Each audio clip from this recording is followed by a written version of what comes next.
This is Winning Cures Everything. Here's your host, Gary Seegers. Thursday, April 25th, happy NFL Draft Day. I am your host, Gary Seegers. You can follow me on Twitter at GaryWCE. The name of the show is Winning Cures Everything. You can follow us on Twitter at Winning Cures. And, of course, we do this every day, 10 to 20 minutes, sometime after the 3 p.m. Central Time hour. Today it happens to be at 4 p.m.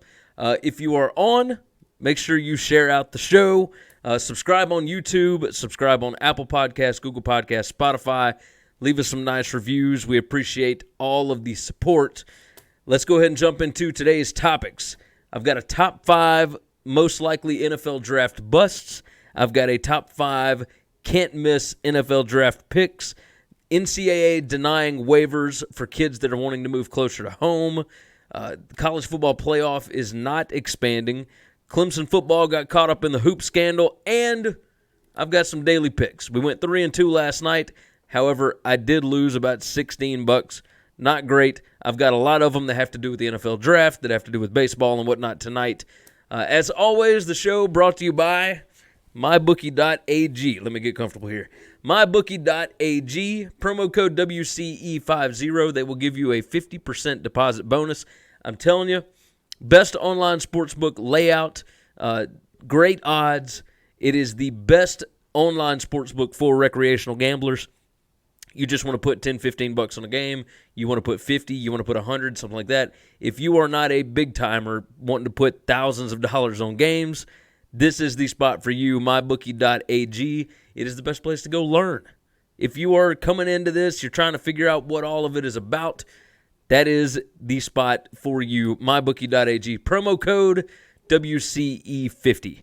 So let's start out with the top 5 most likely busts in this year's NFL draft. These are first-round projections. This is my opinion on it, nobody else's. But I'm going to give you my top 5. Number 5 on this, I've got Daniel Jones. He wasn't great at Duke. I mean, against Wake Forest, he went 17 out of 36 for like 100 and whatever yards. Didn't look great. He looked good in spots. He's got the right measurements. He looks like an NFL quarterback. But how many guys have we seen look like an NFL quarterback that can't really play the position? Yes, he has the proper training under David Cutcliffe.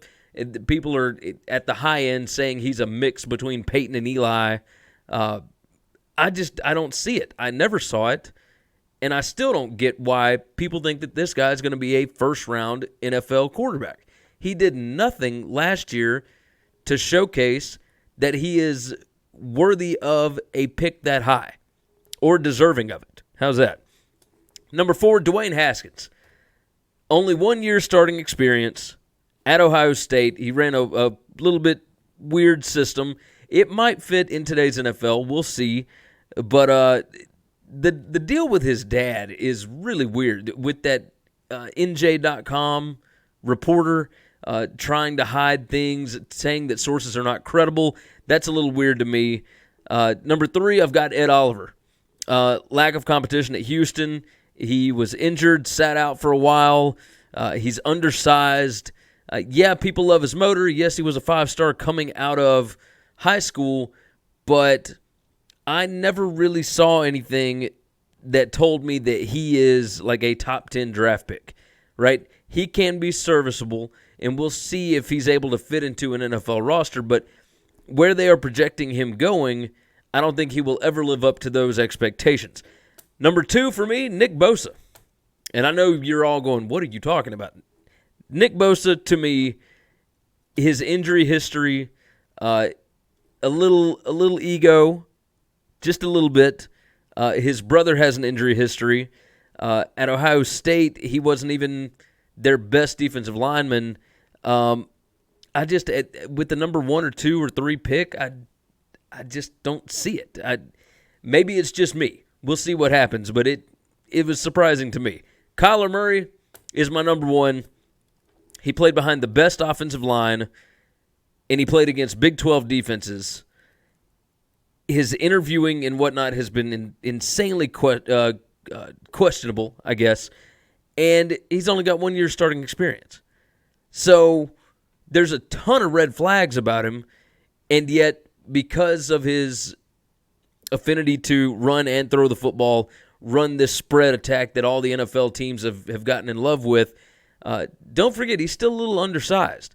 What Russell Wilson runs is completely different from what Kyler Murray is going to run. And of course, that depends on who drafts him and whatnot, but, we're all assuming it's the Cardinals now, even though there's been reports that they're not taking him. So that's my top 5 of the most likely NFL draft busts for the first round tonight. Daniel Jones at 5, Dwayne Haskins at 4, Ed Oliver at 3, Nick Bosa at 2, Kyler Murray at 1. Don't forget, tonight we are doing a live stream with the guys from Westlot Pirates during the first round of the draft. We're going to start at 8:30 p.m. Central Time. Andy jumps in on Facebook. You're saying he should have stuck with baseball. Yeah, I think so. Now, if he ends up getting first-round money, like top 10 NFL draft pick money, then no, because the guaranteed money from the NFL draft will be better. But if he ends up falling out of the top 10, at that point, the money would have been better in baseball, even from the opening contract. So we'll see what happens. We'll see what happens from there. NFL draft can't miss prospects. Here are my top 5 that are supposed to be drafted in the first round tonight. Number 5, Byron Murphy, cornerback out of Washington. Yes, he's only played for 2 years. He's a redshirt sophomore. I don't care. The guy is a shutdown defender. He will work perfectly in man zone defenses. I'm telling you, Byron Murphy, I hope he goes to the Steelers. I'm a Steelers fan. I hope he goes there because this guy is legit. Number 4, Devin White, linebacker at LSU. Unbelievable athlete. He's the quarterback of the defense. This guy is just a leader. He's an absolute leader. He has got all the athletic ability in the world. He likes to hit, and you always love that with defensive guys. Devin White is my number 4 guy. Number 3, T.J. Hawkinson, tight end from Iowa. Noah Fant got all the praise and whatnot during the season, but T.J. Hawkinson is big enough to block. He can play on the line. He can catch. He's got great hands. This guy, and he's fast. T.J. Hawkinson has got everything that you could need. He would be the perfect replacement for Gronkowski in New England. Now, I think he's going to go before that. He'll probably go borderline top 10, but he is a cannot-miss tight end out of Iowa. T.J. Hawkinson is number 3. Number 2, Kenyon Williams. His burst, his strength, everything about this kid is unbelievable. I've got him at number 2. He is going to be a just defensive line stalwart for years and years to come. Gotta love him going within the first 3 picks, I would imagine. First 3 or 4 picks. I don't imagine he drops past 3 with the Jets, but we'll see. Number 1, to me, cannot miss prospect Josh Allen. He is a leader. He has got an insane motor. All the cliche things that you could possibly say. Everything I said about Devin White, it's Josh Allen and then some. Josh Allen is he was the leader of the Kentucky team that got to 10 wins. That's a major thing. Kentucky's defense absolutely led that team to 10 wins this year, and he is the reason behind it. He will do wonders in the NFL. You got to think that the Raiders take him at 4 if he's still there. We'll see what happens, of course. A lot of crazy things end up going on. But Josh Allen, cannot miss prospect. That's my top 5. Byron Murphy, Devin White, T.J. Hawkinson, Keenan Williams, and Josh Allen. Not Montez Sweat, I don't know. So Andy jumps in on Facebook again. I don't know. Sweat, I think, yes, he should be really, really good, but I wouldn't have him in my top 5 for can't miss guys. If I had a top 10, he'd probably be around 7 or 8. But my top 5, I'm sticking with these guys for now. If it was top 5 defensive guys, he would have been in that too. But yeah, I'm rolling with these. Let's move on to the next topic. NCAA denies waivers, and I am absolutely miffed on this. I don't understand how you can have quarterbacks like Justin Fields and Tate Martell and whatever who can transfer and be granted immediate eligibility to a place that is nowhere near home, that has nothing to do with anything. There's no family, there's no nothing other than they were not going to be able to start at the place where they started their career. You've got guys like Brock Huffman, who is going from Central Carolina to Virginia Tech. His mother had a brain tumor removed. She is still having problems with it. The reason that the NCAA denied his waiver for immediate eligibility is because Blacksburg is 105 miles away from his hometown, and the limit is 100 miles. You're telling me that you're going to let Justin Fields and Tate Martell and whoever else go all over the country wherever they want to, and you're not going to let this kid play because Blacksburg is 5 miles past your 100-mile limit? That, along with Luke Ford. Luke Ford, former Georgia player, transferring to Illinois. He is from Carterville, Illinois. The NCAA says that grandparents are not part of the, quote, nuclear family. He's moving college football programs to be closer to his ailing grandfather. The NCAA says grandparents are not part of that nuclear family, so they denied it. Carterville is 190 miles away from Champaign, Illinois, which is where the University of Illinois is. But, to be fair, it is the closest Power 5 school to his hometown. Columbia, Missouri is like 230 miles away. Louisville is 225 miles away. And so on, right? So he wants to stay in the Power 5. Totally understand that, even if it is one of the worst Power 5 schools. But Illinois, they need to fix this. The NCAA, you need to grant eligibility to Luke Ford and Brock Huffman. It is a travesty that you're going to tell these kids no when we would barely even know their names if not for the fact that you denied this. And yet you've got guys like who I just named, Justin Fields, Tate Martell, that don't have any of this and are granted immediate eligibility right off the bat. It almost makes me wonder if Ford and Huffman should have hired Tom Mars, right? I mean, it's just a disaster. It's wrong on every scale. Let's talk about Clemson.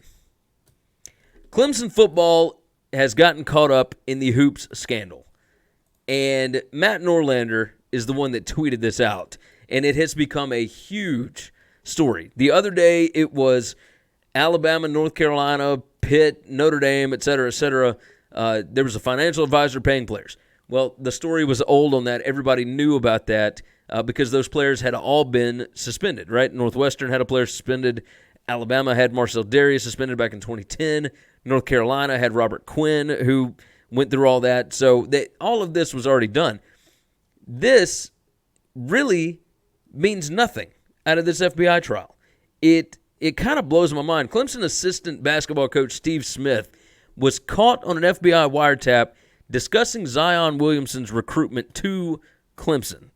And he talked about all these different things that was Duke is going to have their resources, UNC is going to UNC, Kentucky's going to have their resources. And Marty Blazer said under oath that he understood that to be that Duke, UNC, and Kentucky were going to have people in place to pay whatever necessary for Zion. And all of this stuff was basically about Zion, other than Steve Smith said in relation to the Zion hoops recruitment, that's why football is so successful at Clemson, is if you do it and use resources at Clemson, you can really keep everything tight. Basically, he was discussing NCAA violations that Clemson is really good at keeping under wraps. This is basically nothing. It caused this huge story that everybody is aggregating to all these different sites, and it's like this hot trending topic on Twitter and Facebook and everything else. Nothing will ever come out of this. Like, major shocking news, Clemson probably pays recruits.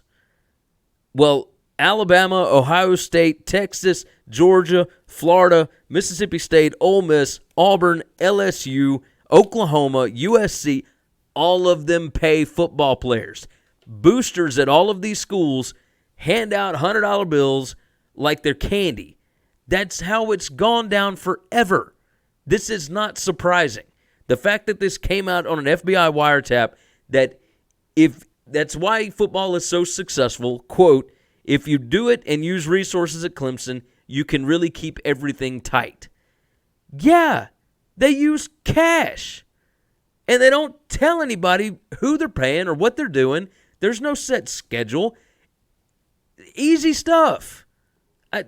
This is not a major surprise, and it shouldn't be a major trending story. None of this stuff is surprising.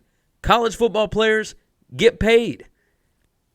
It's been happening for decades, and it will continue to happen so long as there is this amateurism rule, and even when that happens, somebody will still give them money under the table. That's the way it's always going to go down. Just learn to deal with it. And don't be surprised when somebody accuses your school or your players or whatever, of taking money or paying players or whatever. None of this is that surprising, especially in Division I, right? Give me a break. If it was Division II players making thousands of dollars, then we might have a different situation. The College Football Playoff is not expanding, and they are not changing their criteria. They had a meeting, a spring meeting this morning.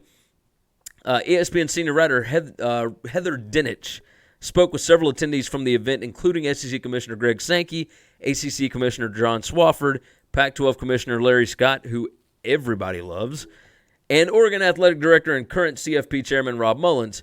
All of them issued their support of the current 4-team playoff format. When asked to share his thoughts on the current system, Sankey offered up this comment. The 4-team college football playoff has achieved exactly what it was stated up front. I have not heard of variance from the principals. I think the board of managers, the presidents, were very clear in where we are. The television deal runs through 2025. They are not going to do anything until 2025. That's just the way it goes. No sense in complicating things. It isn't just about the television deal. It is about the deals with bowl games, who have all set up their own deals between conferences. The Sugar Bowl has a deal with the Big 12 and the SEC that's going to run until, I think, 2025. The Orange Bowl has a deal with the ACC that's going to run until 2025. These things there's so many different contracts at work. You cannot just blow the whole thing up. Otherwise, you got to pay a whole bunch of people. So, let's move off of that. Let's move into the daily picks. Let me jump in. Yesterday went 3-2. However, we lost $15.69. So, not great, but we did have a winning record, so that's good. I've got several today, a lot to do with the NFL draft and several baseball games. And then let's start with this. Spurs, first quarter line, -1.5. That is -120. I'm putting $50 on that one. As always, you can get the picks over at winningcureseverything.com. Got them up for the week there. If you want to see last week's picks, there's a link there. If you want to see every pick Chris and I have ever made on this site, we got them all in spreadsheets right there. You can go click on whatever you want to, from 2016, 17, 18, whatever. Bama players taken in the first round of the NFL draft. I've got over 2.5. I put $350 on that at -230. That's to win 152. I think that's an easy one.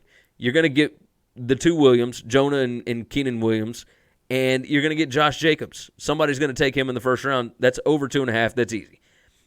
Yankees, Angels, no score in the first inning. Josh Jacobs, first running back drafted. I've got $150 on that at -150. Yes, that is a big-time, major league, not smart bet. But $150 to win 20, I'm all in because Josh Jacobs is the only running back that anybody is talking about for the first round. There's a chance he goes top 10. That most people are talking about him being, 24 to the Raiders, maybe a little earlier than that. But there's a chance that he could go top 10.